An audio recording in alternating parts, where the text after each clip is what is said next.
you, and then you came along just to have your tender ways. I am so sorry. My name is Brendan Curtis. I can only apologise for what has happened so far.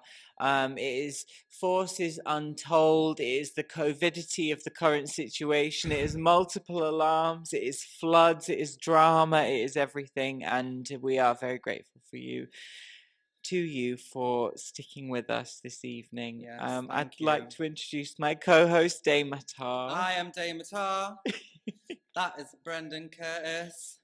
And we are two very stressed local queers. One boring cis male, and me, fabulous femme fatale with absolutely gorgeous hair. Me and Brendan met at the gum clinic in the Royal Hospital after realising that we had both caught syphilis from the same person. And miraculously didn't fancy each other, which I don't think is that miraculous. We began meeting weekly around the city in different cafes, just writing and reading together for about 3 years now. And this year, in response to a kind of lack of spaces and opportunities for queer writers, we began a series of workshops to create a safer space to explore queer experience, experiment with words, and to try out new ideas and forms. And despite a global pandemic, the rise of the right wing, and a budget lower than Day's standards, it worked. It did work indeed. I have very low standards. And over the last 3 months, we've watched these absolutely stunning people assemble an amazing selection of work. They've channeled a luscious bouquet of writing for you into an experimental, radical zine of work. And the performances will be shared with you tonight, and the zine will be available for pre-order at the special price of £7 English. And we'll release that link when this alarm business stops happening. I really hope they can't hear the alarm. I really hope they can't hear the alarm. So yes, tonight you'll see 13 mostly northern queer identifying writers perform.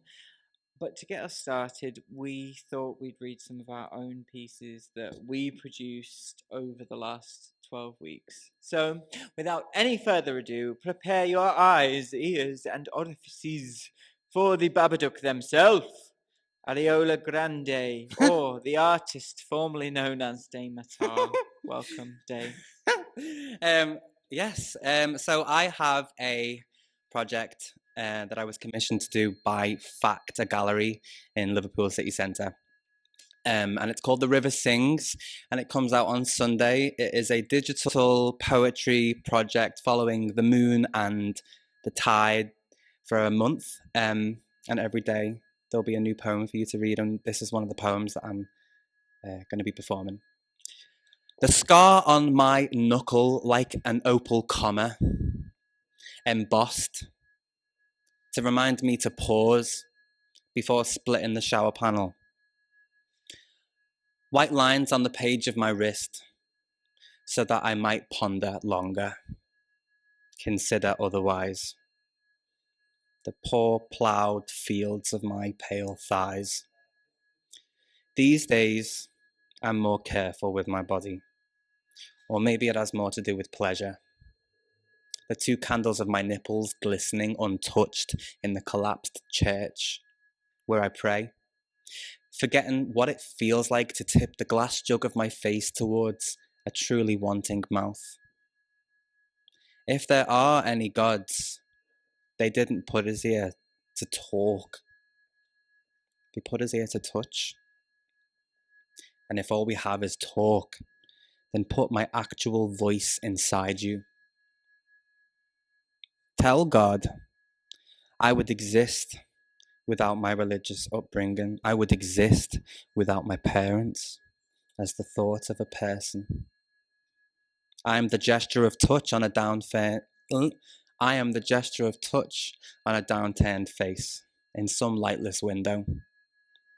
Not the hand, but the flower behind it. Welcome to the stage, our gorgeous bee. Thank you. This is called Donald. Donald, you screamed when we tried to take off the hairpiece, had to remove the mirror from your room. You mostly stay in your chair these days, don't mingle with the other residents. I keep you company when I change your sheets, clean your room, tell you about my boyfriend, my life. It stays on the notes. No politics, no news. You nod along, ask nonsensical questions, fantasizing, investors and buyouts. The shopping channel stays on to keep your mind busy while you stare into the wall. No one visits you. A Christmas card came once from Stormy. I asked Jose, the cleaner, about the strange golden toilet. He didn't know why, just said they paid in advance. You no longer clutch the leaflets from your closed down resorts. The night nurse calls you Mr. Jurassic Park, troubled mumbling about crowds. I worry that I'll find you one day bent double, slumped on that toilet, a cross between Midas and the king. Thank you. Okay. Now it's my great pleasure to introduce our first queer poet this evening. A busy writer, a poet and an activist, and a very handsome young chap, if I don't say so myself. Please welcome Franklin Dawson. Timothy, if you'd roll the clip. Hello, beautiful people at Homotopia Festival 2020. I hope you're all having an amazing evening listening and watching some queer experiences by my Queer Bodies collective. Unfortunately for me, I cannot be with you this evening as I am away with work. Hence why behind me there are some jewelry curtains that a bitch like me would never be seen featuring. My name is Franklin Amosi Nwube Dawson. I am a part of the Queer Bodies collective, and my work centers queer identity, especially from a working class perspective. It centers immigration, it centers race, it centers identity, it centers being vulnerable, being open, you name it, we talk about it over here. And I've written a couple of pieces, but the piece I've picked out this evening that I think will be a great addition to some of the brilliant works that you're hearing and, of course, watching is The Bridge, 8 Verse Hill Road, which is a poem I wrote, basically outlining my experiences working in a gay establishment in London. So clutch your pearls, take a sip of that gin and tonic, and let's go, baby. I was everything. I was everything and nothing at all. Snorted shards, gorged my nose, and vacuuming the floor for the last bit of powder, and then some more. I was a cha-cha-cha, I was a thumping beat. I was a racy disco, I was the filthy heat. I gave it all away and away and away. I let you have it if you told me one thing about this face. I became somebody who was really a no one, ruthless in the pursuit to be the best at it. Become something to someone, as someone who was also a no one. Pronounced my name with a sultry F. Spoke slow and ironed out the friction, internal and mental contradictions. All this glitter I allowed you to buy into. You would in turn pass me the rolled up notes. Take the top one, there's more. Tapping nostrils, seductive and racy. Consuming thoughts of self-hatred dissipated right into my toes. Holding hand, let me show you everything and nothing at all.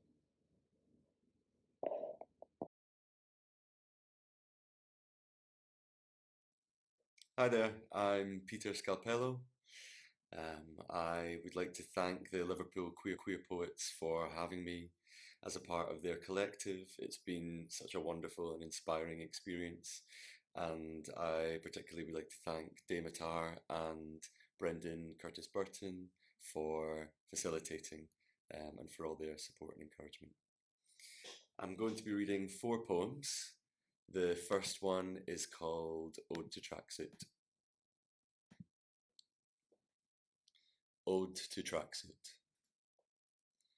My hungered polyester thighs show you no mercy. If you can even fathom my shape through all this rustle. What happened to your Levi's, dude? Remember when we used to sport these bottoms as a uniform, as armor against ridicule? We grew out of this, didn't we?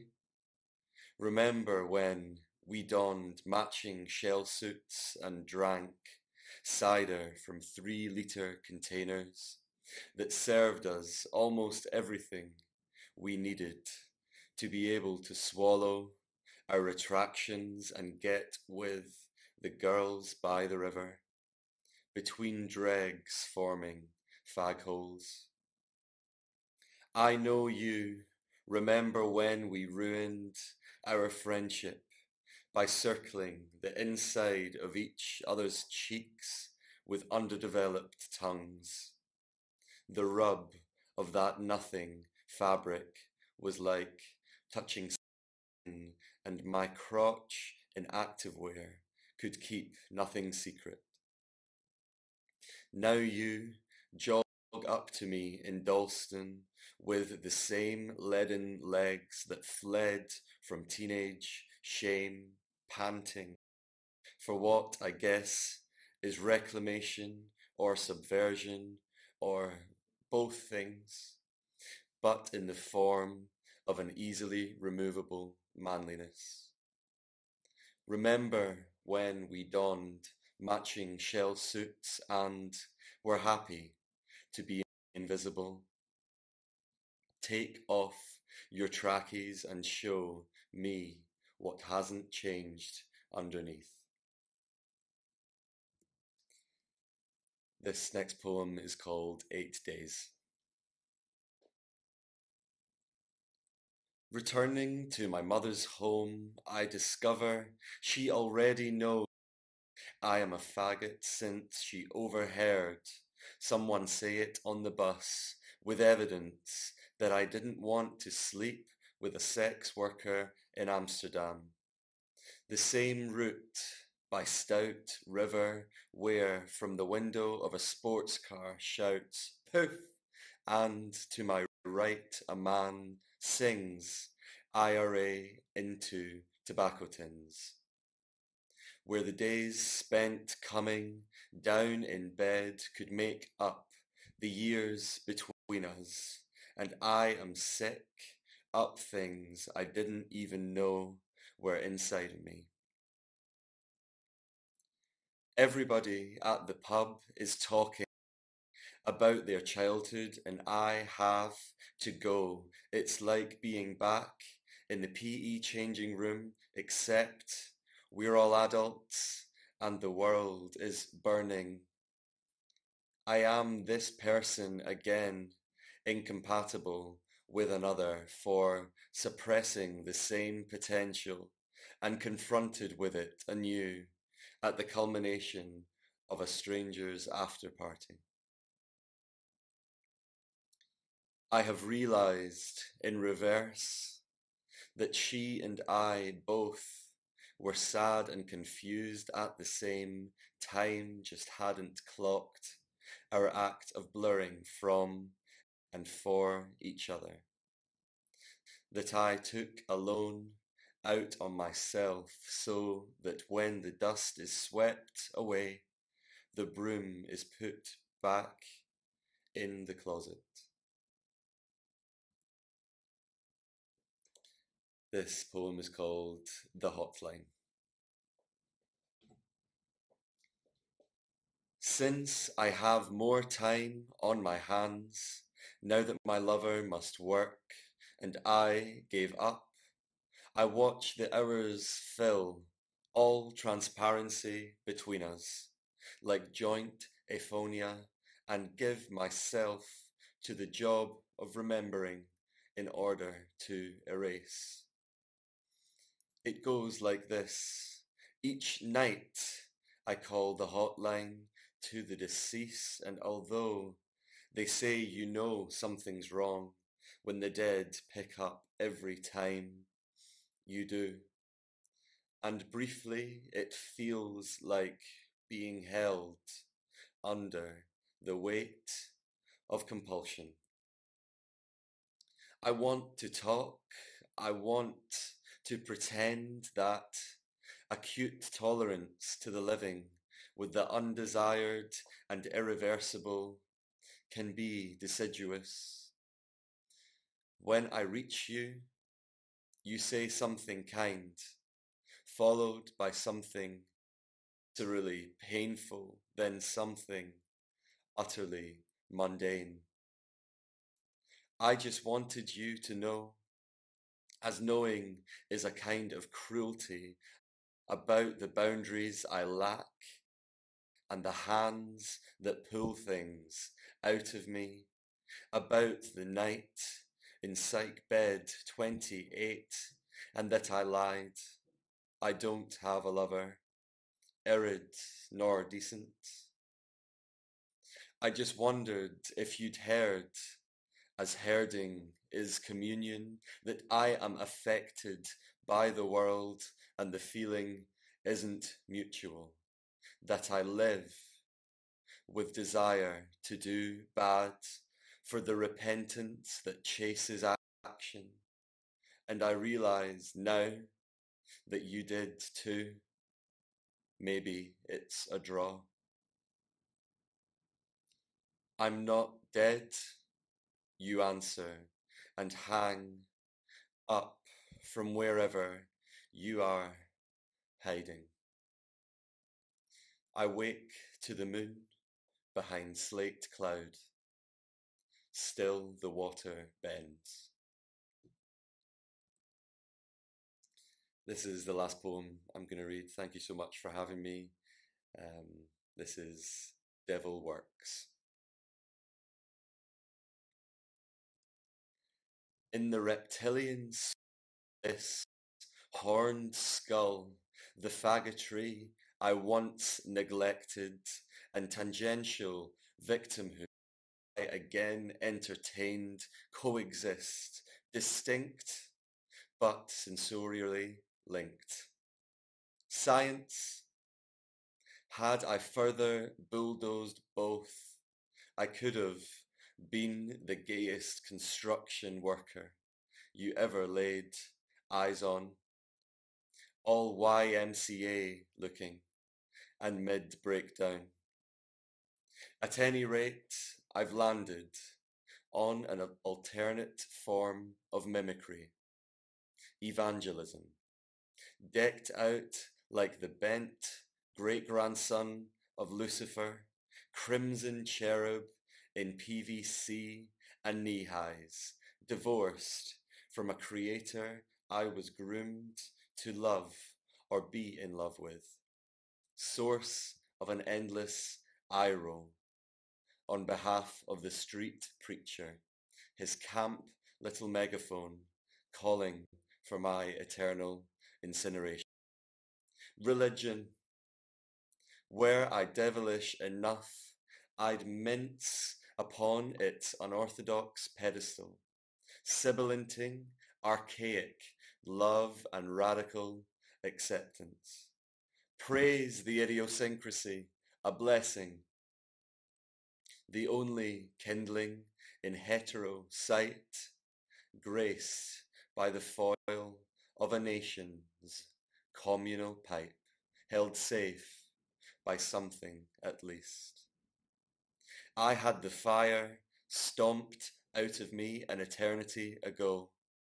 It wasn't even biblicized. Like our survival, faith is leaving a pleasure path doused in question marks. Theology and natural order intersecting with prophetic desire. The devil works hard, but queers work harder. That poem is after our own Brendan. And thank you so much for having me at this event and for having me a part of the collective. It's, like I said, it's been such a privilege, and I can't wait to watch everyone tonight. Thank you so much, and take care. Peter is a queer poet and sexual health therapist from Glasgow. His work has been published internationally. His debut pamphlets will be published by Broken Sleep Books in March 2021.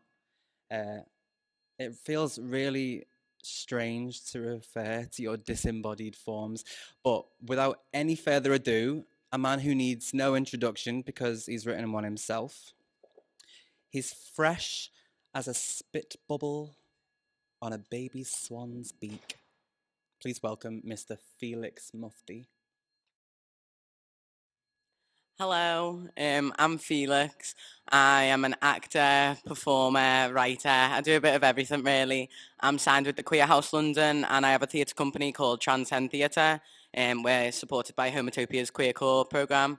So yeah, I've got some poems for you today. My first one is called Kinda Fit for a Trans Boy. So yeah, enjoy. So you're trans and gay. Doesn't that get in the way? So the men that like you, they're into men, but really they're kind of straight. But I guess you kind of fit, for a trans boy. But, when we're fucking, a boy wouldn't make that noise. Isn't it funny if you had a dick, it'd technically be a toy? You've been with someone like me before? More than one person like me, hun. I'm not some fantasy to explore. I'm just being fee. You think I'm really great? No, right, of course. You don't want me to meet your mates. I'm just one of the boys. It's only Felix. Hi, Mum. I tell these boys I love them, but I don't really mean it. And I know your mate fancies me. Tell him it's okay. Tell him it's okay that he's secretly gay. I'll see you in the street in a few months. I won't even say hey. You'll probably ask me for 50p. I'll give you a tenner and tell you to keep it for a rainy day. Oh, come here, listen. I have something I want to say. I don't even like you that much as a person, and if there was someone better, I would have left you for them yesterday. Thank you. And then for my next, I have a bit of a rap. So this is no longer about the person it was written about.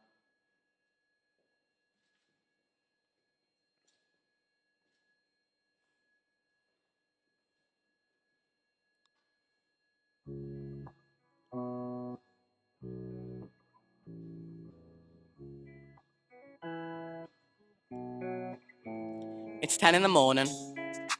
Prescription's not prescribed to you. Swallowing pills as you're yawning. I see the gaps in your mind. I'm wondering if they'll fall right through. I dream about your death in 14 fucking languages. Don't speak them, but you're bleeding, so I fix you with my own bandages. It's a nightmare, Felix, wake up. Now I'm the one bleeding out, but you say you only feel safe when I'm about. Now you're fucked still half asleep. Mum, you have something you want to say to me. I lean in close, put my ear by your mouth, say please don't leave, but I need to get out. Hands, bit from things I no longer smoke. At first this was funny, but it's gone way past a joke. Yeah, okay, maybe sometimes, like when you make me choke. But open your window, the air's not out to get ya. Say life's false but feels true when you're breathing me in. If this is all I've ever wanted, why does it feel like a sin? I've lost myself in you, but you lost yourself long ago. No peace in our movement when you're ragging me to and fro. But I know they're in your bed as soon as I get out. You say I'm in your head when leave the front door of your house. But no matter what I say, I'm gonna have to stay away. Soap may scrub you off my skin, but there is no antidote to heal you from within. And I'm praying loud, even though I never have before. But God's asking me about secrets, they head through my bedroom door. Oh, the sky's calling me, a better clouds beckon my name. But I'm not sure I hear a voice, or it's just my own shame. I'm trying to be an angel, but I'm blinded by the sun. I just hope when the time comes, God will accept me as one. But for now, you can't find your Xanax. It's the most I've ever seen you panic. If you were looking and come find me, I don't think you'd really care.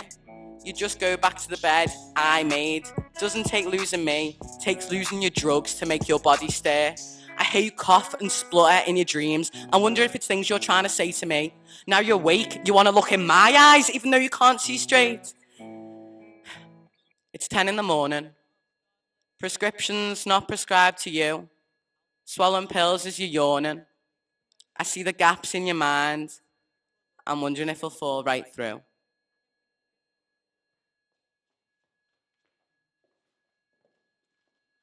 And then this is my last one, called The Demon Dealer of Birkenhead. I look at him, his eyelashes curling up his eyebrows, brushing his cheeks as he blinks. I want to make him bleed. His blood's all I really need. I pull out my blade. I've sliced into people whose postcodes don't match mine. I watch the blood and life drip out of them, like I was their butcher, like I was their Sweeney Todd. I watch them turn white. White as the bed sheets, I can only see red. I ask his trusting face, what if we cut each other? It'd be a bond like no other. And plus, it's kind of hot. He says, yeah, sure, I'm into that. I watch the moonlight that watches through my unclosed blinds glint off my shiv. I pull it swiftly across the surface of his soft thighs, the red drops dripping out like forbidden rubies. I really need to make him bleed. His blood's all I really, really, really need. I resist the urge to slice his neck where my purple bruises from last night decorate. You told me to paint your skin. Maybe I should. Slice your neck like Sweeney Todd, the demon dealer of Birkenhead. Thank you.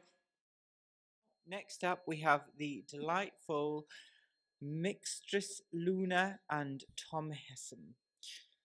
Tom is our gorgeous cowboy from next door, who all the cows adore. He came to Queer Bodies a complete poetry virgin, but he's about to deflower himself all over the internet, which he's terrified about. But we love him and his poems, which rely on the strength of simple language and a brave tenderness.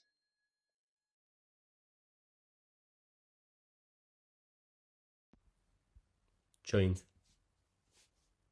Swollen eyes and bed hair, turned up sleeves, bare feet, roll, lick, in silence, the rise and fall of each breath. Put it to your lips and open, suck it in and hold it. Still in shadows, exhale, until the smoke surrounds you. Cut and brushed with amber, I watch it all and swallow.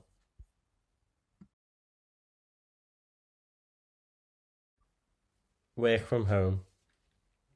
I am the top dog.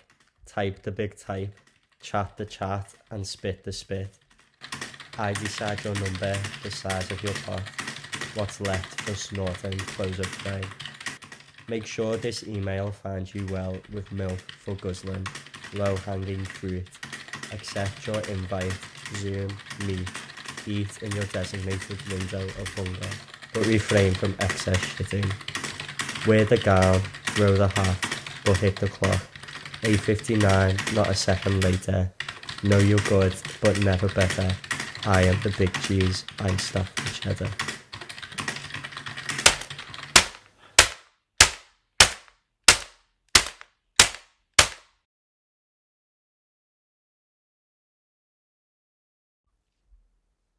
In public.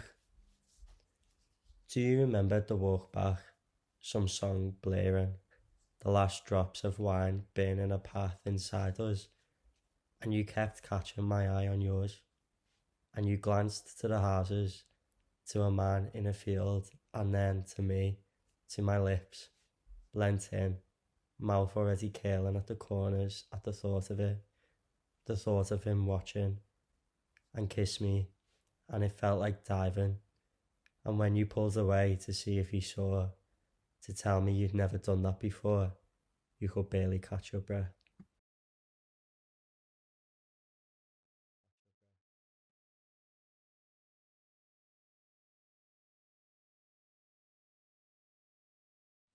Money. Abundance. That word which slips past the lips of every witch. Holistic health, holistic wealth, abundance in all things, please.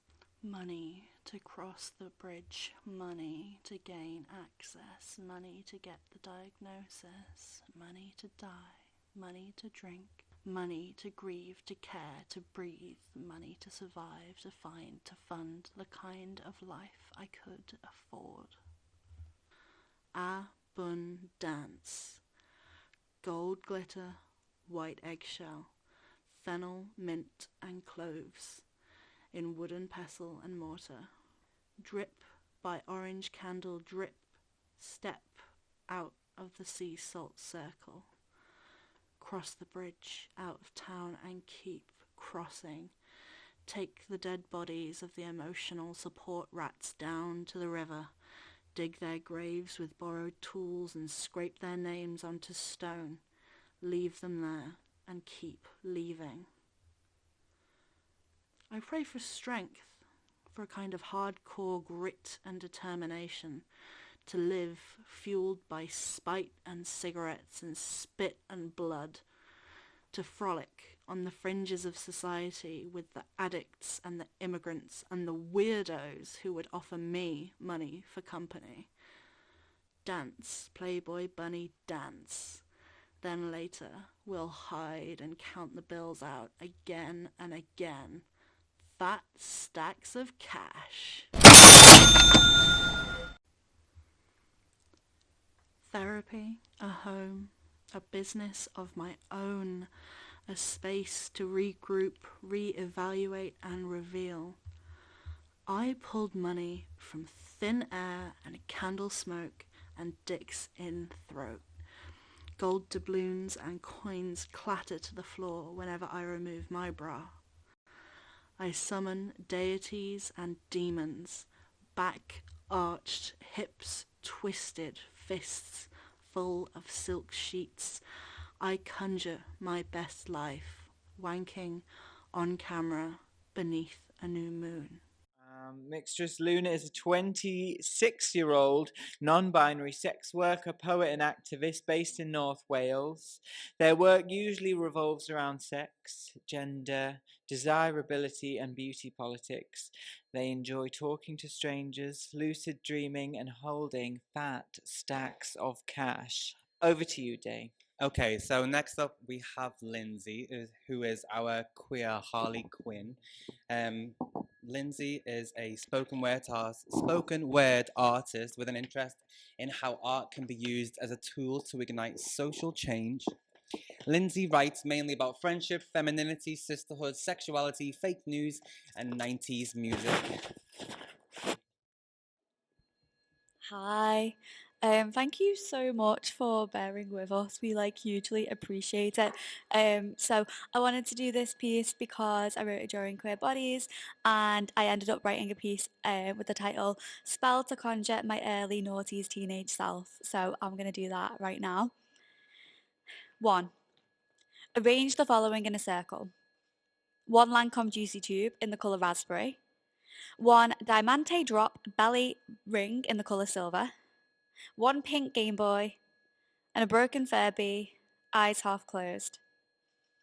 Optional but most effective if you could also include roll-on body glitter gel in the colour iridescent, a Playboy pencil case, which bizarrely none of my teachers took away, and a mascara tube in the colour blue. 3. As an offering, we would recommend a serving of Arches and lemonade or a single shot of Malibu. 4. To increase the likelihood of bringing back past selves, we suggest using sounds that trigger certain memories. It might be helpful to have on hand a Panic at the Disco or Fall Out Boy CD, the sound of an MSN Messenger account signing in and out, or any 90s R&B. 5. For the ritual itself, we recommend wearing a neon string vest, velour, or any type of temporary transfer tattoo. 6.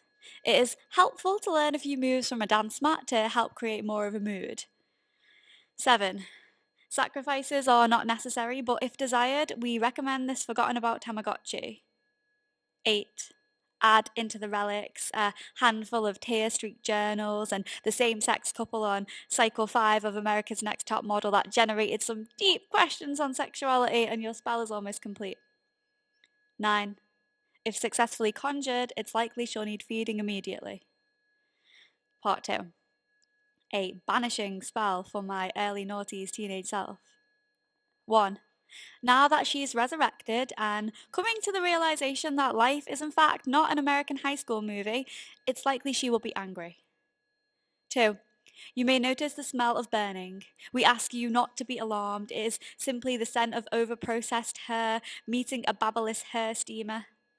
While crimped in places, it is imperative that the rest of her natural waves remain dried up and straight.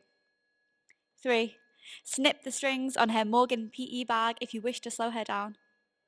4. If aggressive, you may wish to serve up some form of comfort food. While preferences may vary depending on the time of day, we find you can't go far wrong with potato smileys and Sunny D. Or failing that, her mum's chicken broccoli bake, the condensed milk she adds can be found in a can. 5. If you ignore the straightener burns on her middle finger and scrape off some of the layers of matte mousse, you'll find she's actually quite pretty. 6. If you can persuade her to put down the tweezers and give her eyebrows a break, you may be able to change history as we know it. This is for advanced conjurers only. 7. In the most severe of circumstances, you may need to drive a stake through an R.L. Stine point horror book, preferably Dream Date, Hot Camp Fear, or anything from Goosebumps. 8. If needing a distraction, she'll respond well to a BlackBerry phone. 9. Once successfully banished, be sure to close the circle and put your naughty's relics away. Fold up any Spice Girl posters and ensure the images are facing down. Close up any windows and be sure to check your skin for any sign of rave paint. This must be thoroughly removed. By Lindsay Price, Y2K N2. Cool. So I have 2 more poems and then I will leave you alone. Thank you so much for tuning in. So it's not specifically queer, but this piece was written during the process of Queer Bodies because I lost my grandpa. So I felt like it was only right to include this. And this is called Ode to a Virgo. And it goes like this. My grandpa didn't say I love you, but he used to grow me a pumpkin from his plot every Halloween. Didn't say I love you, but insisted on calling me Tillyman up until I was 30. Didn't say I love you, but finished every call with, are you okay for money? He planted dahlias in the autumn. They were 6 feet tall by spring. Everything he did it meticulously. 95 years of perfectionism, and he wound up with an artist's granddaughter like me. Now deprived of his presence, I thrive off remembering summertime in his garden. Me with handmade rose water, shelling peas and string beans. My grandpa never said I love you, but on every visit as a kid would press into my hands a stack of newspapers with the cartoon pages saved. Never said I love you, but one Christmas day when I stormed out the house after an argument on mental health in the modern age, he never held it against me. My grandpa didn't say I love you, but he left behind a house for me. So now I press my feet into the earth he nurtured, in a garden filled with apple-scented memories. My grandpa could identify every tree and the wood it would then make. Once bought a meat grinder so he could make better birdseed. I didn't know it was possible to make wholesome something that once pulverized meat. My grandpa used to feed his fox with dog food from Aldi. One day I walked onto the patio to see a wood pigeon resting on his outstretched sleeve, and my giddy feet scared it away. If he were here, I would tell him that I've been trying my best to tread lightly. in the hope that I too can one day lull an animal into feeling that safe. My grandpa was a carpenter by trade, but tucked away we find scrapbooks and journals filled with pictures and tickets from every country he's ever been. My grandpa was sentimental in his own way. So what a waste it would be if I were caught up on the words he did or didn't say. I don't think we need people to communicate exactly the same. In fact, I think that's where the problem may be. My grandpa didn't say I love you, but he spent every day trying to show me. Thank you. It's so weird. I'm imagining internal applause. I'll never get used to a live stream event, no matter how many months go past. I'm going to finish up with one more poem and then I'll leave you alone and you can watch our other amazing acts. But this is a poem I wrote last year and it was about a relationship I was in. It's called Lost Things. Have you ever loved... I'm going to start that again. Have you ever loved someone so much you let them leave? Let them sidestep out of your life ever so seamlessly?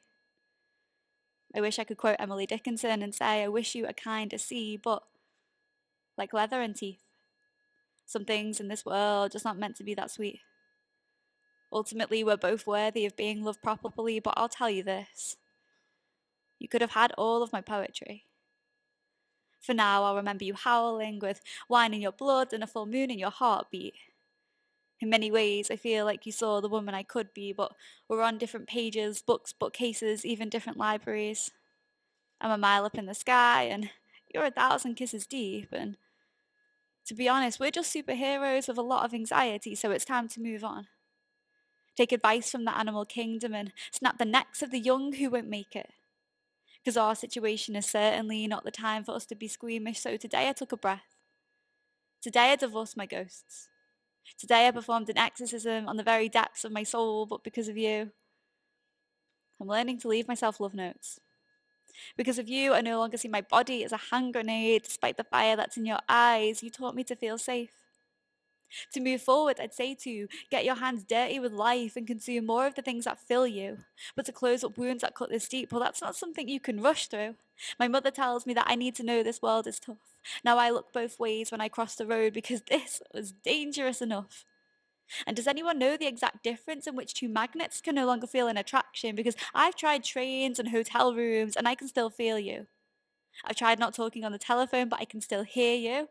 I know when you've had a bad day because the sky looks dark and thundery, and I know when you've had a good day because the trees, they genuinely smile at me. I'm not entirely sure how you're controlling the weather around me, but I don't question it because I know this life is full of mystery. I've tried salt baths for days, but my bones won't stop repeating your name. Teaching my body to forget about you is a full-time job these days. Tell me this. Does your car sometimes circle my house the way my thoughts trace the outline of your name? Does your finger hover over the bell the way mine hovers over deleting your name from my phone book when you give in and drive back home and tell me, darling, do you feel lonesome? Last night I went to bed with artificial feelings. Woke up with a Coca-Cola heart, but despite me lying to myself, the truth is that I love you. And I'm sorry if it seemed like I forgot. For now, I want to say goodbye in the sweetest way because I can be good at staying gone. So I wish you a lifetime of butterflies. I'll forever have a sunshine heart. To quote A.A. Milne, how lucky I am to have something that makes saying goodbye so hard. Thank you so much. You have been a pleasure to perform for, and I hope you enjoy all the other amazing artists tonight. Big, big thank you to Brendan and Dave for having us tonight. Love. Bye. Thank you, Lindsay. Yes to crimped hair. Crimped hair is back in, for anyone who didn't know. It's my great pleasure to announce the lovely Maya Chowdhury, whose work explores climate justice, seed sovereignty, and food justice. Fucking Maya's a good poet, okay? So just listen up, enjoy, and yeah, dig deep, okay? Thank you, Timothy. If you could play Maya now.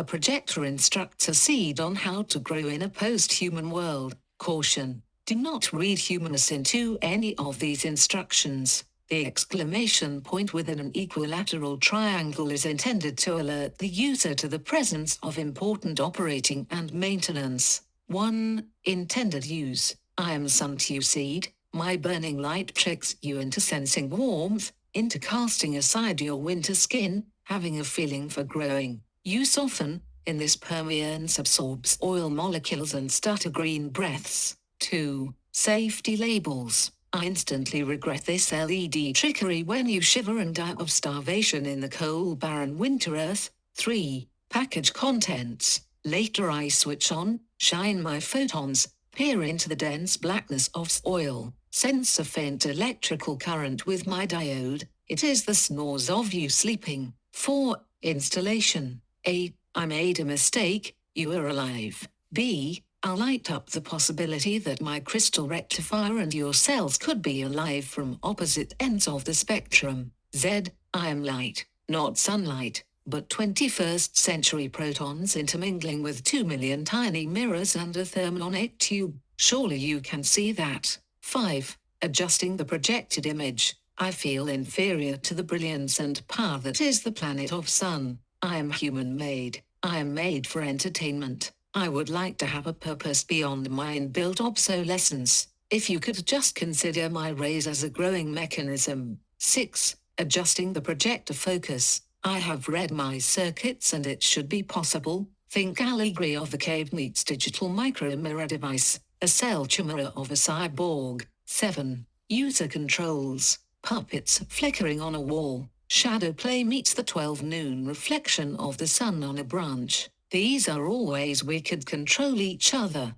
8. What's in the box? Mine contains a kaleidoscope of pixels and tiny tilting mirrors less than 1/5 diameter of a human hair. I long for X-ray vision to see beyond your imbibition. 9. Source unknown. 13. Troubleshooting: I know I made a mistake and caused you to begin growing in an unsafe way. Is there any possibility you could begin to see more than green light, and I could share my red and blue liquid crystal light values with you?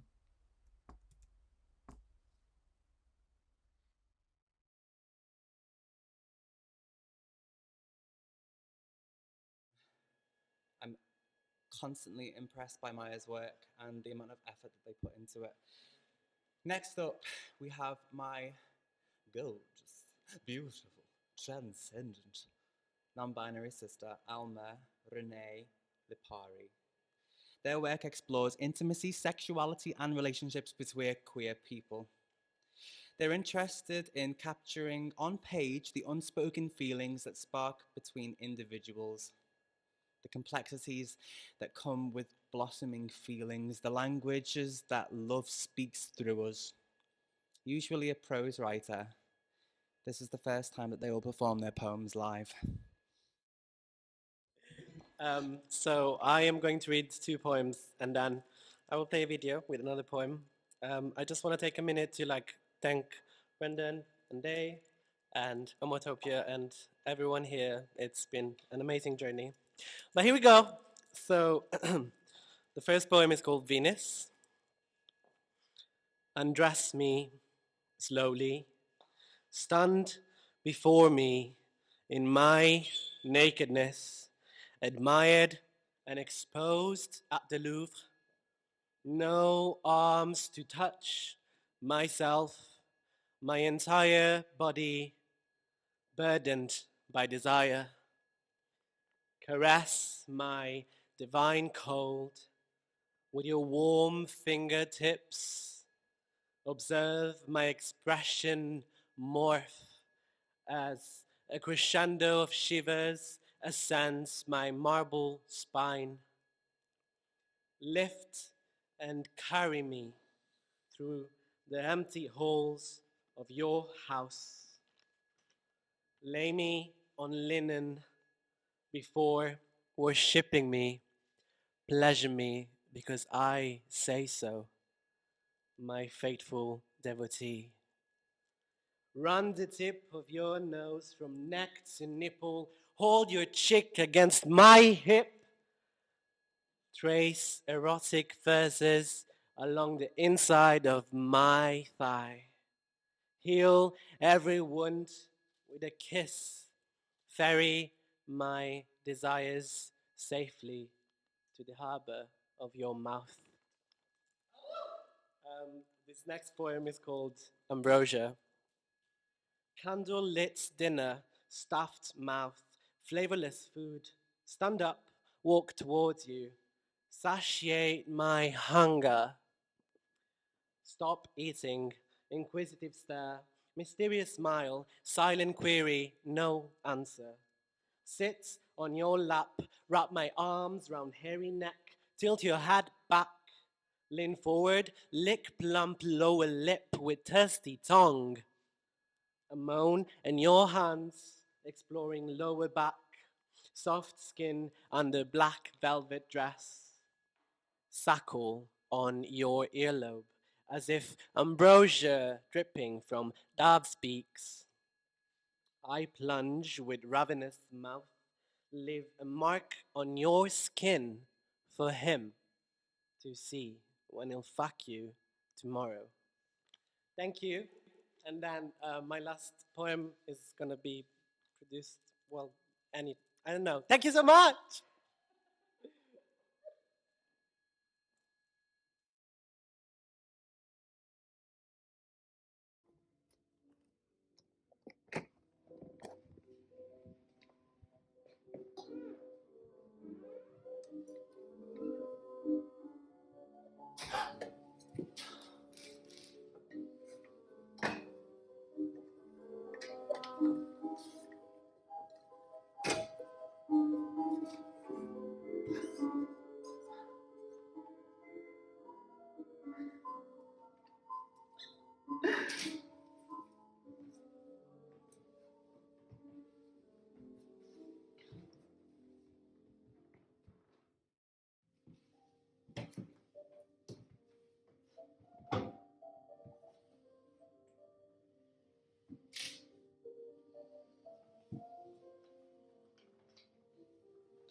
How can I explain to the people who have never tried how pleasurable it feels to have something shoved up? How do I share the beauty of being fucked if everyone seems to be so scared of even mentioning your name? Anus! Anus! Maybe if I started screaming it, people would begin to acknowledge your existence. Maybe if I shared stories about my orgasms, people would believe me when I say, oh, yes, it feels like heaven. Oh, blush, pink, tight orifice, thank you for thrusting me to shove a 13 years old, a peeled cucumber inside you, cold, sticky. Oh, hairy virgin asshole, what a shock when an unpeeled banana made its way nicer than the cucumber, warmer, softer. Oh, sweet hole between bum cheeks, the first time a boy stuck his fingers. One, stop, it hurts. Two, more saliva, feels like better. Three, this feels good, don't stop. Oh, my rosy inside, wrapped round the first love's hard dick, welcoming each trust, and inundated by semen, swallowed all. Oh, cave of wonder, how surprised, when the bear's tongue met your mouth, pressed up inside. How fucking amazing to be rimmed! Oh, anus, thank you for opening up. Thank you for the language. Thank you for the expressions my other mouth could never.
I've only seen Francis from the waist down, so they actually could have absolutely no lower torso. Or they could have 2 peg legs. You never know. Please give a cheer at home for the wonderful Francis Worrell Campbell. Hit it, Timmy.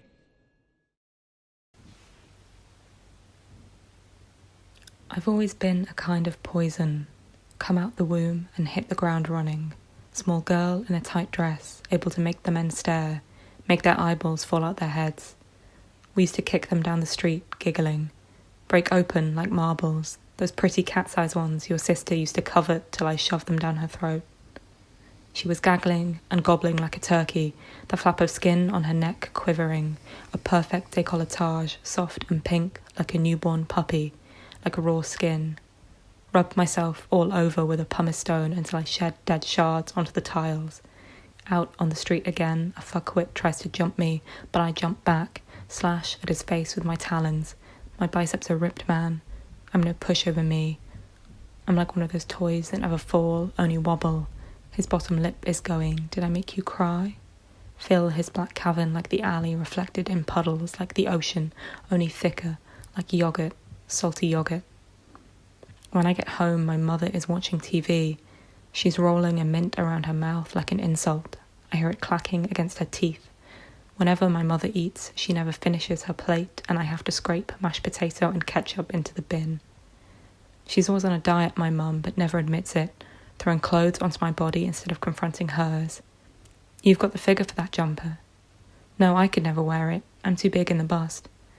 I go to the bathroom and throw the itchy wool to the floor like the debris from my DIY haircut. A mound of dark locks, my mother cried, and I thought about Charlie and her dark mound of straggly curls, which lengthened under the shower head like fern fronds opening. I'd got grass stains on my jeans. She doused them in the sink like a blacksmith, steam still rising from her hands when she placed them on me. I run home, branded by the devil, sneak in like a brick through the window, set the house on fire. I'm petroleum, perfumed by diesel, slick my hair back with fat from the chip pan, comb a cutthroat up my neck till it breaks on my Adam's apple. A teen shut up in my room, listening to keys jangle down hallways. I'm a criminal. The judge's gavel bangs. Imprisonment is a breeze block to my senses. Can't find a uniform to fit, so I'm naked for days. Cold concrete against a bare arse is like being licked by a sphinx. Stony cat's tongue, nothing sexy, but a bit animal. Meat on a plate. Dressed, I don't feel much better. Wearing women's clothes for the first time in a long time. Doing up buttons left-handed. Feel like I'm living inside a mirror. All these contradictions and oppositions. Don't even recognize the shadow projected on the wall until we move in tandem. A fly watching me edge slowly around the pinhole camera, hiding from the sun, corner to corner. Until bath time, I lie in wait in the shitter, swelling in the darkness as I get closer and closer, two mouths advancing in slow motion for the kiss. No sparks, but splashes leap up into my own guts, reverse birth, enter myself head first. I'm a...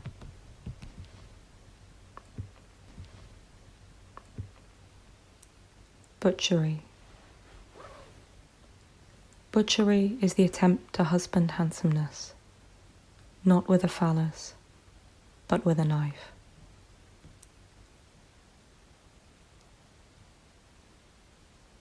Snakes. I am watching a video of a snake sidewinding across a desert.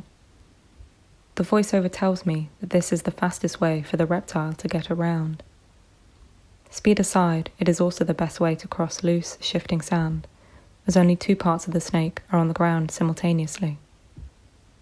Firmly anchored by its head and tail, the snake throws its body forward in a loop.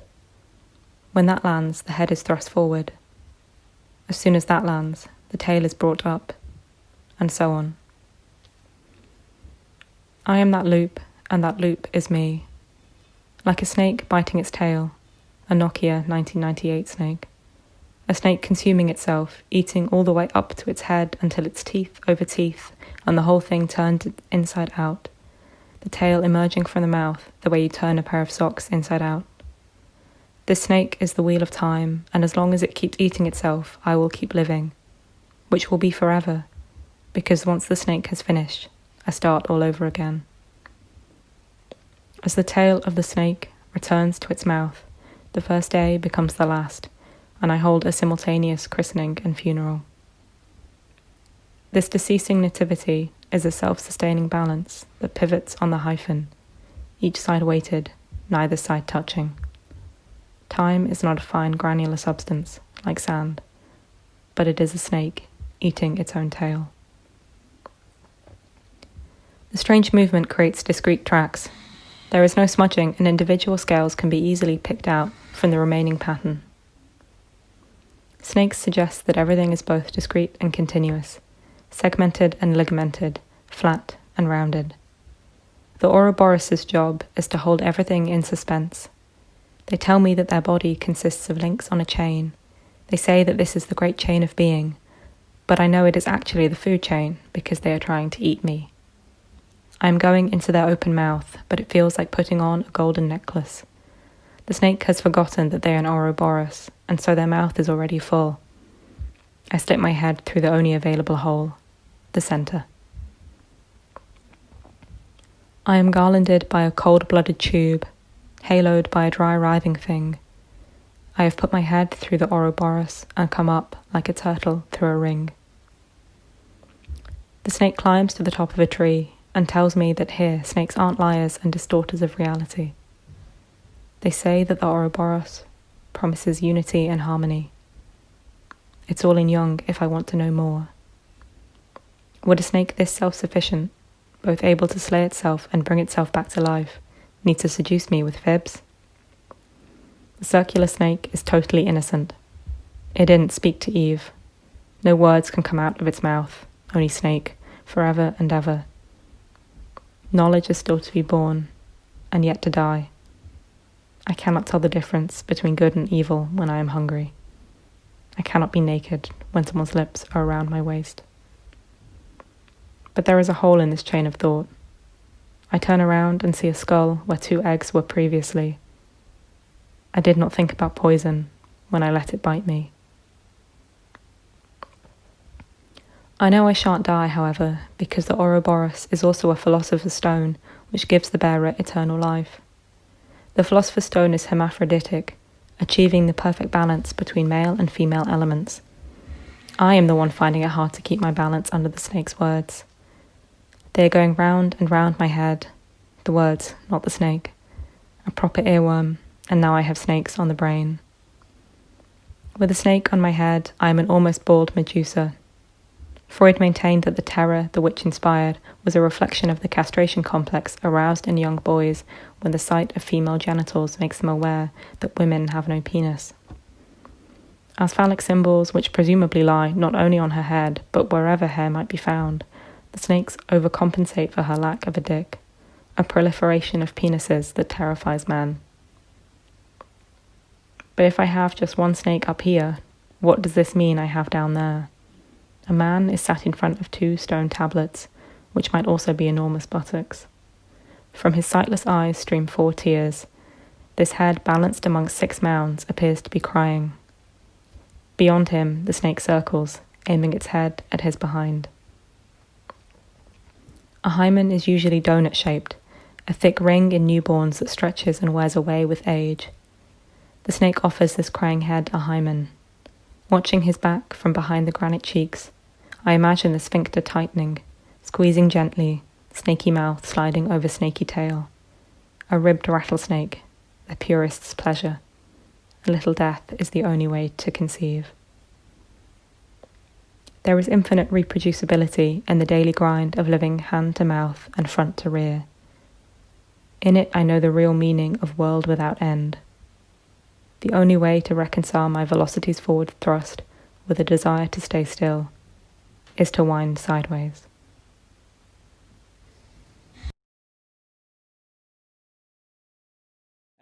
Okay, so the next person that we have is Antonio. Antonio is diabolically, ecstatically, brilliantly over the top and very beautiful and Italian. The excessive glamorous bitch of 2018, as they self-describe themselves. Yeah, there's not really much else to say. I think I'm going to let Antonio speak for himself.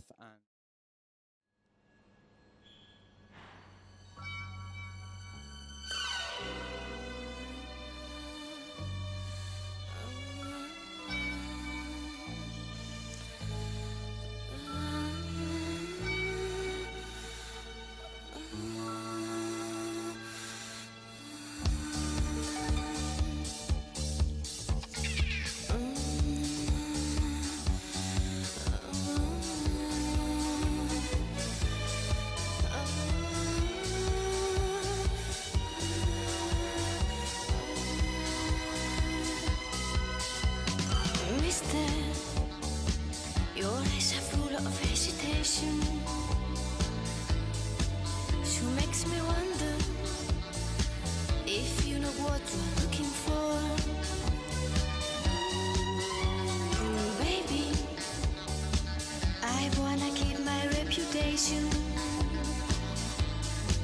I'm a sensation. You try me once, you'll beg for more.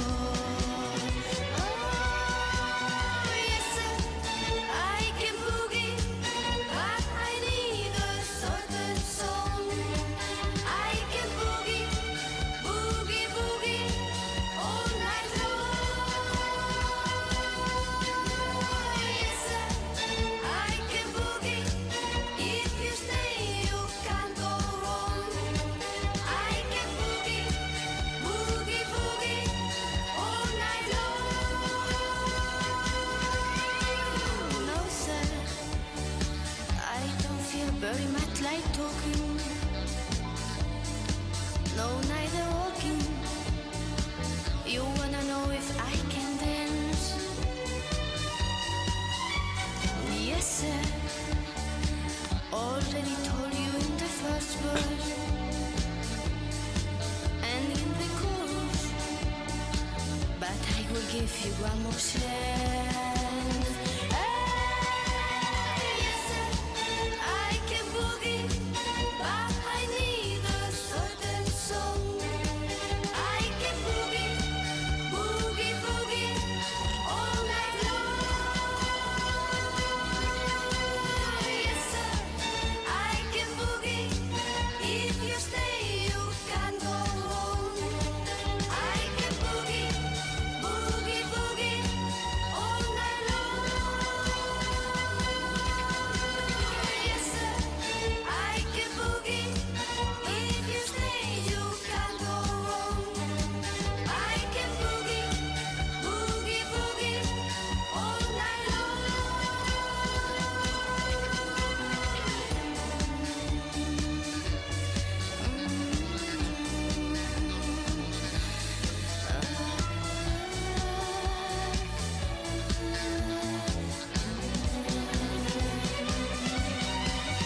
Yes, sir, I can boogie, but I need a certain song.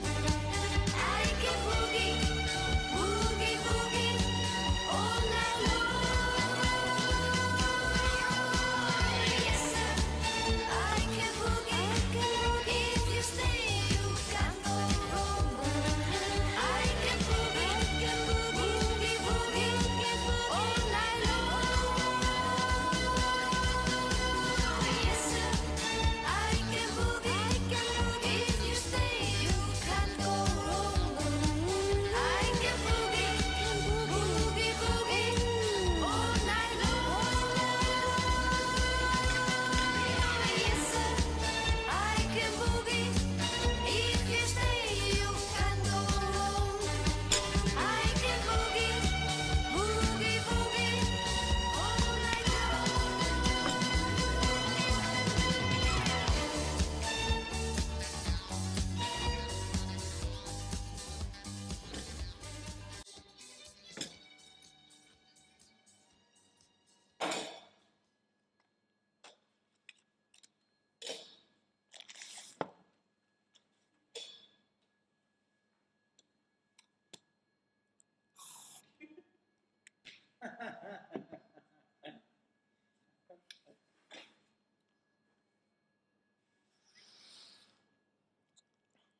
I miss the feeling of being glamorous.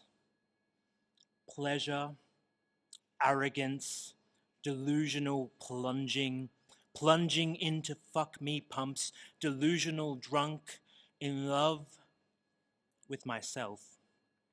Omniscient Barbie Ken hybrid, bigger than a Bratz doll, smudged arm hair, tobacco pores, full disclosure. I am an excessive, gorgeous bitch, diva bitch. Bitch suffused with gorgeous diva excess, excessive. Glamorously accessible am I, even in lowercase form. I mean to be an uppercase bitch, an excessive tour de force, an excessive uppercase gorgeous diva bitch, back for one night only.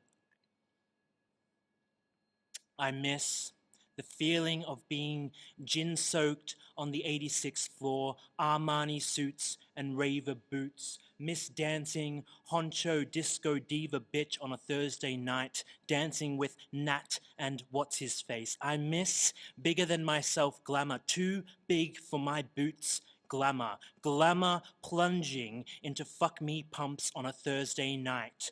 Prowess with some largesse, miss the hoe I pretended to be, and how good it was to pretend.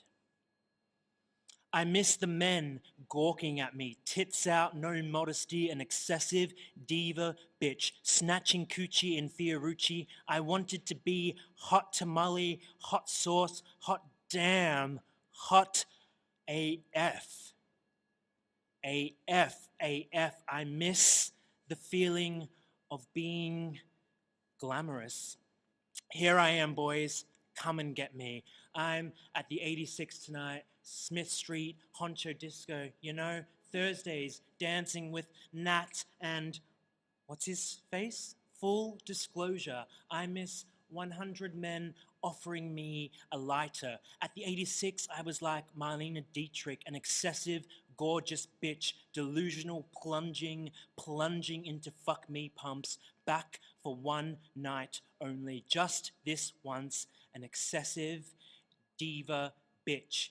Gorgeous bitch suffused with gorgeous diva excess, dancing again at the 86 Smith Street Honcho Disco on a Thursday night, dancing with Nat and what's his face, who comes over to me and presses me up against the wall in the green blue light, so listlessly fucks a kiss into my mouth, so listlessly I slackened in my glamour armor, felt his tongue make a mollusk round mine. He fucked a kiss into my mouth so listlessly that I became sober.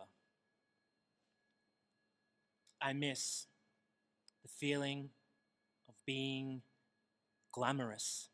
Days of omniscient Barbie Ken hybrid, bending over and hitching, knees up, wiping tables with wino lips, magenta cashmere that had been drowned. If looks could kill, the mirror would come at you with 43 blades, all made in vanity's excessive image. The feeling of being glamorous, lacquered, frazzled from the acuteness of Accutane, teeth deranged, white, ornate mouth, wayfarers passing through made comments. I miss the taste of ruminating in lovers' mouths, stay festering in the spit and come just for the semblance of some weight. I miss performing at the imaginary piazzas of my mind inside the 86 Smith Street Honcho Disco Thursday night. I am making falling look iconic, lacy blacks, sweaty cracks. I miss exposure, being the centerfold pig stuffed big red right in my gob. Rosy and rancid feast, take out your forks, babies, and feed. I am not the chaste little bunny, but I want to be chased down unknowable holes in the ground, being chased down unknowable holes in the ground like Alice, but I'm not Alice, nor glamorous, but I used to be. I miss the feeling of being glamorous, being empress of the menthol fad, divine lady of the how to blow it from the sides of your mouth. Tell me if I learned how to tie a knot with my tongue, do you think that would make me glamorous? Excessively sexy, excessive, gorgeous bitch. Where did she go? My sexy, excessive, gorgeous bitch, my diva bitch, omniscient Barbie Ken hybrid. I know. In 2020, she's ruminating in lovers' mouths. Ruminating in lovers' mouths in 2018 at the 86 Smith Street Honcho Disco on a Thursday night, dancing with Nat, and then the guy in the green blue light beelines from the bathroom stalls up against a wall so listlessly into my mouth. He fucks a kiss and I become sober. The glory of unfeel.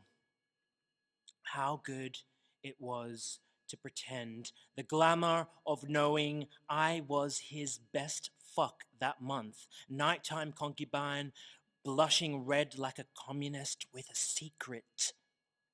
An excessive, gorgeous bitch, diva bitch, glamorously withholding information. Can't you see? It's all in her smile.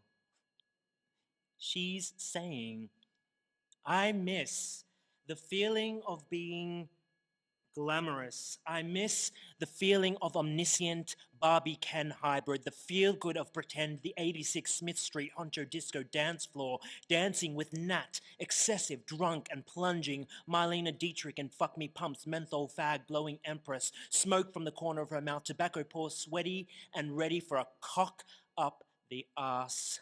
A simple life, a kind of excessive, some kind of glamorous.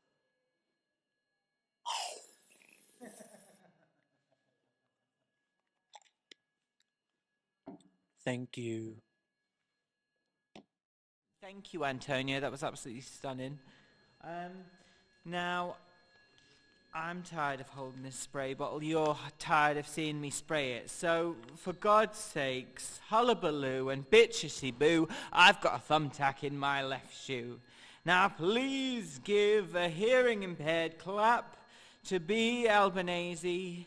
She has honestly the best eyebrows on this course. I'm obsessed with them. I think it's so important to have good eyebrows in this day and age. Like, really, what else matters? And she has written her own biography, so here we go. Benjamina Albanese has no bin, no broadband, and frequently no clue. But she does have 3 typewriters, a dodgy digestive system, and a coffee plant called Kim. Great name for a plant. A minimalist hoarder, a quiet radical, a trans lesbian, and a lazy climber, Benjamina enjoys an eccentric, zero-waste existence. And cake. Who doesn't love cake?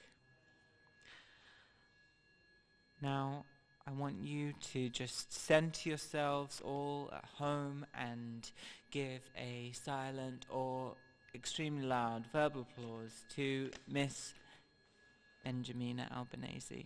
Enjoy the show.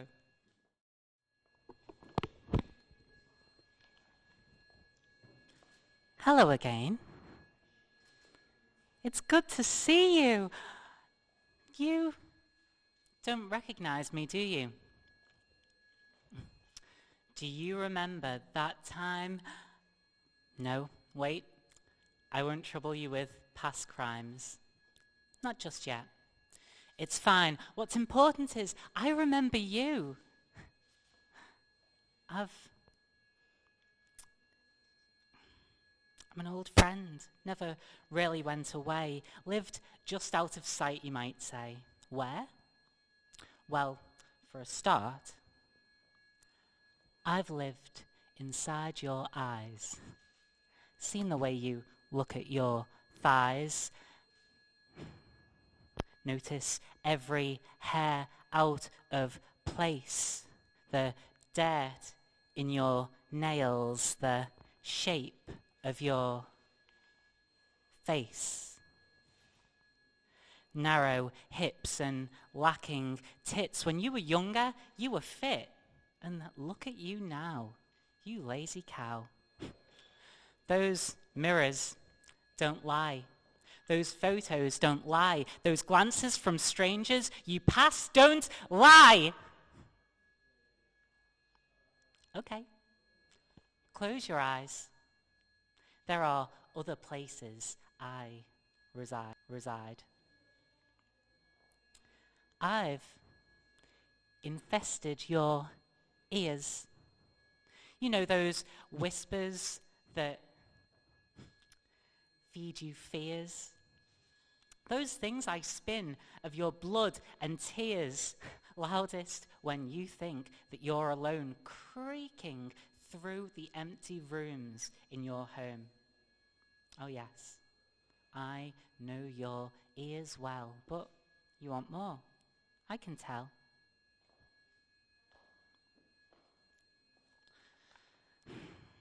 I've settled in your mouth, in your lips, in your tongue, in your throat. But I won't gloat about the screams and sobs I've made. When I kiss you, you shiver, sweat, and say that sometimes I take your breath away.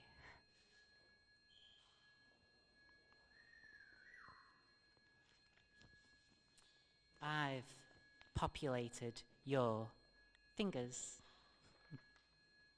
So many habits make use of those clever little digits. Easily bored, easily twisted.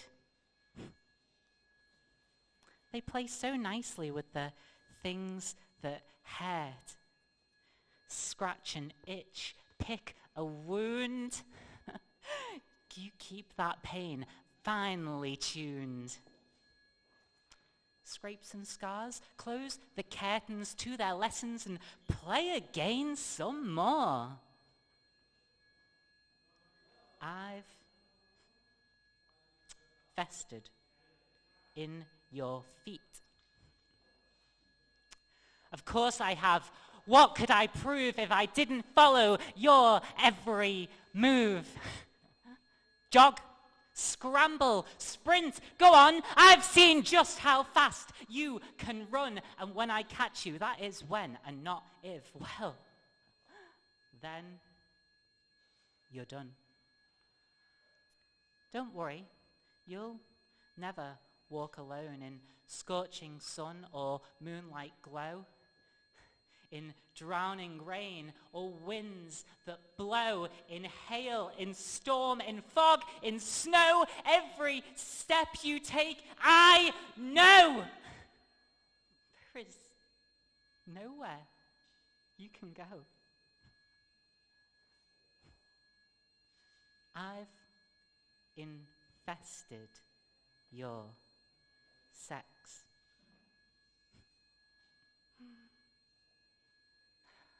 I'm responsible for those twisted fantasies. Made you creep away, invent those lies, and in that moment you think you've won, but I'm the one that made you come.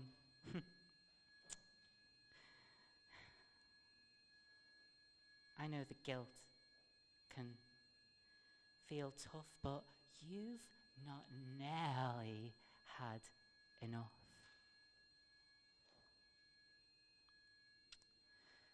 And ignorance really is bliss. Don't you worry about the consequences. I'll remind you of those later.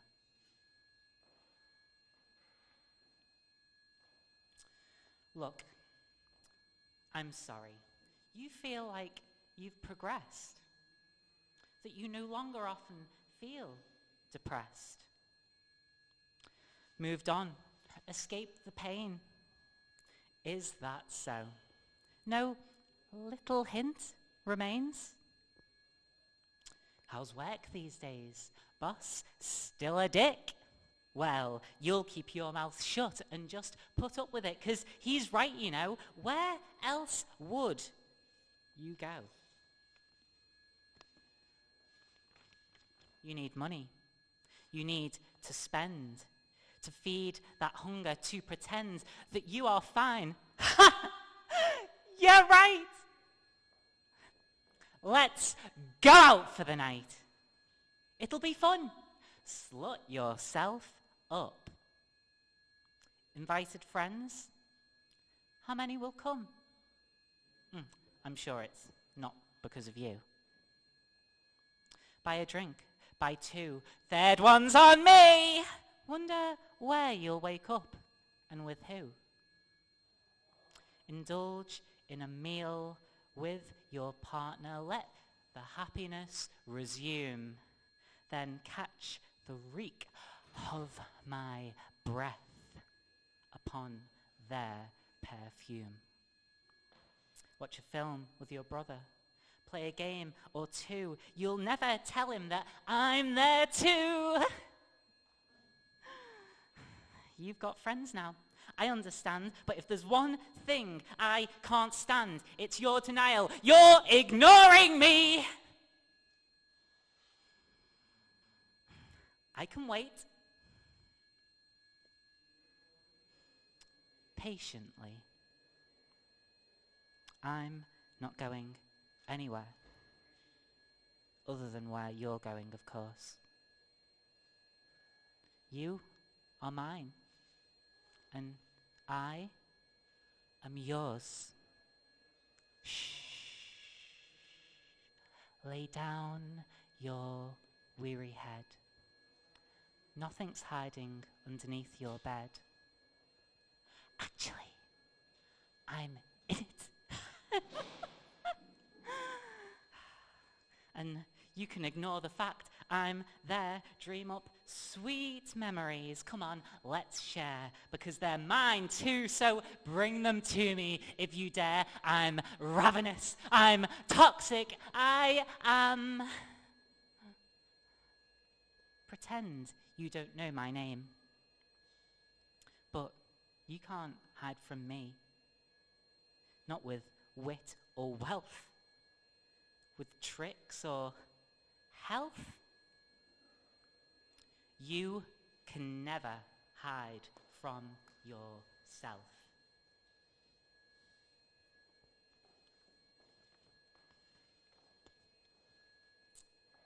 Now for another piece.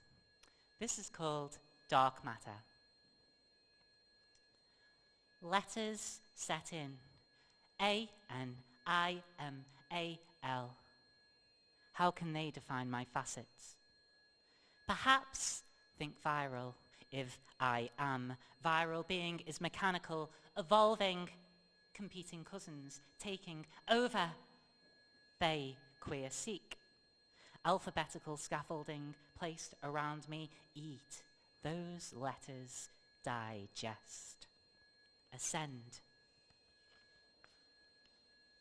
Helical galaxies, smashing portraits of humans. I thought we knew, build new faces as they climb. We climb, leave them scattered upon the stairs. Are they queer now as well? I and they are we. We will I perceive only surfaces spreading out before them, landscapes. Changing, but not they, not the infected. They are letters, they are I, lonely I, no way to see, no way to we, but we know. We root. Feel, know, grow, give meaning to what will be. And soon, they shall we be I.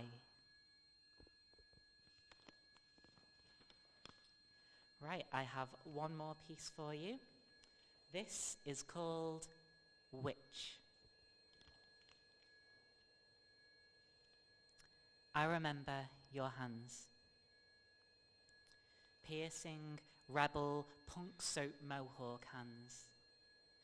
Go your own way hands, leather, motorcycle, romance hands, travelling hands. Making memories hands, making love, making hands, hands. Scared hands, knowing hands, holding hands, no longer yours. Making money hands. Making dinner hands, making beds, making breakfast, making lunch hands, itching hands, scratching hands. I remember late hands, driving fast hands, painting nails red, driving fast hands, black mascara, painting nails red, driving fast hands, trying hands, drying hands, biscuit hands. Need more coffee, need more ciggies, need more time, hands. Aching, flaking, shaking, ignorant hands. Gloved, shield, protecting hands. Zealous, devoted, cracking hands. Put more cream on hands. Work harder hands. Only matching pegs, do it your own way, do it once and do it right, do it yourself. No helping hands. Peeling, feeding hands. Take my hands. Bleeding hands, plaster hands. Critical, truth hands. I remember toast, patch, gum, tablet hands. Kind, making, baking, cookies hands. Gifting, giving, hugging hands. Loving hands, friend hands, family hands. There to catch me hands. Knowing hands, lying hands. How are you? Keep in touch, lots of love hands. Worrying hands, sacred, damaged hands. Sick, hairy werewolf hands. Tired, bed, exhausted, yellow hands. No longer yours. Cold in my hands. Ash hands. Box hands. Gone hands. I remember your hands. I miss your aged, ageless, forever witch hat.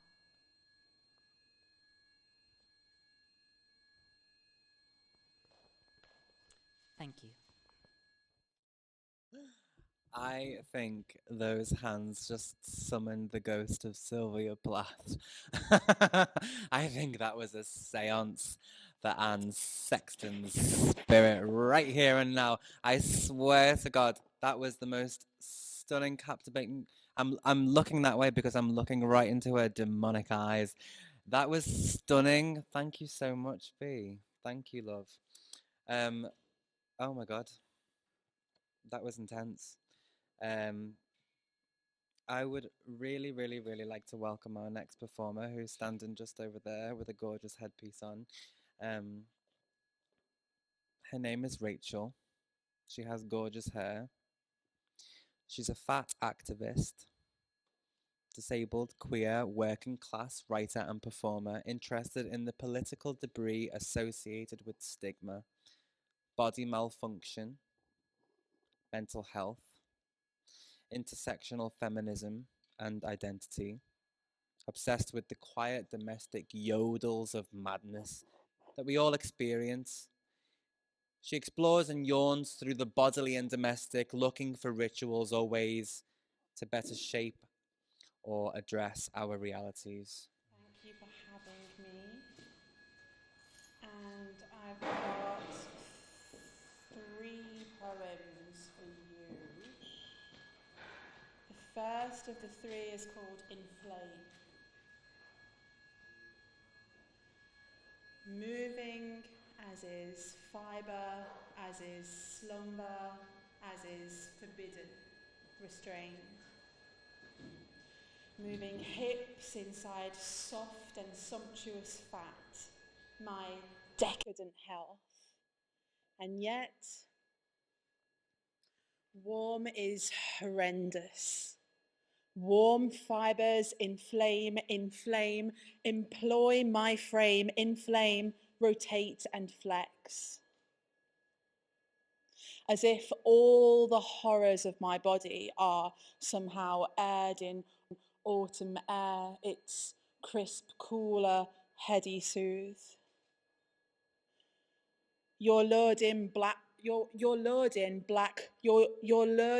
backwards. Just try to forget it. You trauma heart, your organs pumping. Starve those thoughts till they flatline, fact outline your lifeline.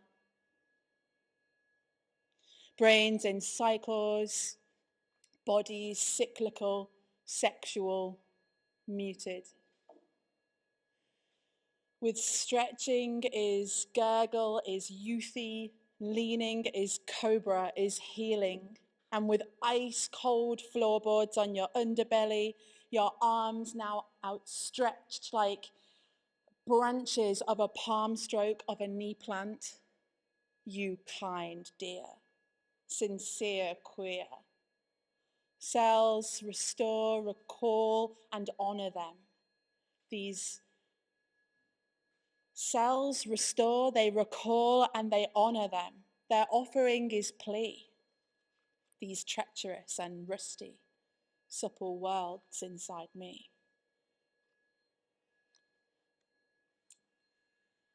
Okay, poem number 2 is called And You Know This. This isn't your forever. Thick black fumes creep through the gaps in your floorboards, irritate your nostril hairs, but this isn't your forever. Today you breathe in this oily air, lungs bruising. No one to tell you the time of day, this isn't your forever. Chronic illness crab hugs your pelvis, drowning in its orange hue. It holds you. This isn't your forever. 7 p.m., then 11 p.m., then 1 a.m., then 3 a.m. This isn't your forever. Silently, in sacred fields not so far from here, lilac magic tumbles. In spirals, its tendrils dance for nobody, and you know this. Woods, they hold their secrets safe, their roots massage the black wet earth for free, and you know this. So breathe in, deep and heavy, the poisons of today. This isn't your forever. Times they flow, so stay.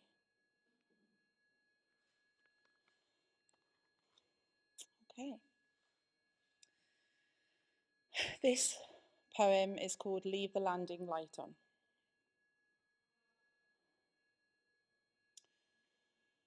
I cried tears of lonely, tears of fear, wore denial till I had to admit it was real. You talking on repeat, on the edge of your seat, gripped with an anxiety, such fragility. I've never seen the plaguing of a person on such constant repeat. I can see the dull hollow in your eyes where your twinkle used to shine, and it scares me. I know that you're still in there somewhere, so I keep singing your songs. At night, I sit at the bottom of the stairs, listening to you talking to people that aren't even there. Your mind, now unkind, it malfunctions. Imagine not being able to create thoughts, or the voice in your head being that of a stranger. Exhausted, all she can sense is this fermented danger. And yet, her body once carried the egg that made me. Inside her was my mother, and inside her there was me. After dressing you, I dress me. I make you a cup of tea. And I take it on for both of us, well, for you actually.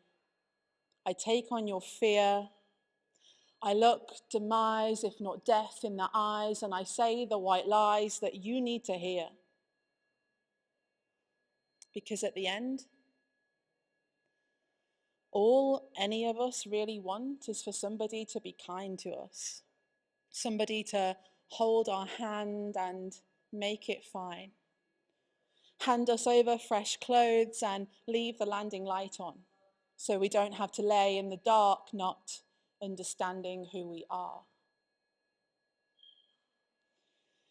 Between the panic and torment, she's so much harder than me. At almost 93, she's still doing the dishes and pestering me to close the curtains properly, still sassy and classy. But her back, it curves in a violent mystery. Shoulders abandon her neck, almost totally deaf. Feet falling clumsy like spuds. Loud on the ground, she comes thud after thud. But behind the wrinkles, she looks just like you, just like me. It's only her body, you see. It's time queering the rules, and yet she is no fool. I'll have to go soon, Rach. I feel like a wet week. They keep coming at me backwards. Who, Nan? What, love? With her cup of tea warmed and the fire on full, Nan, sometimes it's really hard to watch over you. Without your efforts or graft, my life would never have been. I could never have seen the shapes that make up your body and also my own. So I look after you in the thanks for the family that you sown. It's like the woman in you saw the queer in me and it came judgment-free. So as demise takes its toil and toll, I'll keep helping and smiling so you can't fall or let go. Okay, Ray, Oh. thank you so much. That was absolutely amazing. I love the... Yeah, so actually, I'm not actually able to finish right now. Okay. I'm actually a little bit disgusted at the current state of things, and I actually need to perform an extra poem. Okay. Just because I'm so fucking disgusted. Okay, okay. Is that okay? Yeah, there's Yeah? space. Okay, brilliant. I couldn't leave today without telling you how fucking disgusted I am. And this piece is called Limited Capability for Work and Work-Related Activity. I watch the death tolls double. I count the number of times life has been reduced to a number. I lose count. I get used to breathing in and out, breathing in and out, breathing in and staying in. I watch the death tolls double as the R rate tips out of our favour. I get drunk on Zoom, then sign off and wonder how I got so pissed in a room on my own and wonder if I will ever do it again. But my drunk brain can't understand that I've been alone because you were just here with me. We were drinking fizz together, but actually there is no one here. And it's late and you're alone and I'm alone. And actually we've been alone this whole time. It's worth noting, while other people are profiting from this situation, you are a bottom feeder because renting is oppression, and that is a fact. Claiming benefits becomes widely accepted, and those who use them become validated that actually it's not their fucking fault, and actually the system has been made easier now. Easier now non-disabled people, easier now non-disabled normal people have to use it. Hell, you even get awarded more money. And this makes you very mad, dirty sad, dirty for gaslighting your former self when you survived real state-engineered oppression. Poverty to cull your kind, shrink their mind, the kind that promises the rotten subcategory of loathing some, a crying bum, you dirty scum, you freeloader.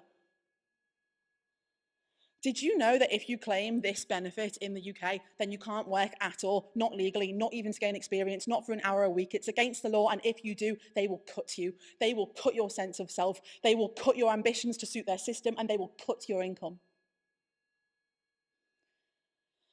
People who are used to feeling in control of their lives and their bodies and income lose control.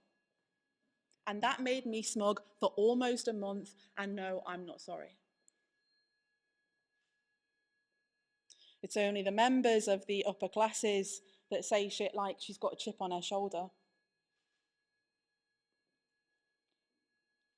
I peer into the gaps in my day and it feels unhealthy. I am unfamiliar. I am unfamiliar now even to myself. So I just couldn't leave without telling you how fucking disgusted I am at the inequality at play. At the inequality at play during this lockdown, stuck in a pandemic that is showing no sign of ending, and now with only 4 months to go since we've been living anew a queer sphere year. For 1 whole year, you've been sitting with your fear. You might not have noticed, but it's here. And even though it's hard to admit, this pandemic made conversations around disability, around isolation and benefits easier, but easier at a cost. And to be perfectly clear, it still feels like I've lost. We both want to say a massive thank you to Homotopia to our participants, to ourselves, to all of the people that have made this incredibly ridiculous endeavor happen in a fucking pandemic. It was a thing. But we're really grateful it did happen. And to everyone out there who is watching us, who is in lockdown, we hope you're looking after yourselves. We hope you are extending your love out to your network of people and lovers and friends, and yeah, digging deep and supporting each other. Thank you so much. Loads of love.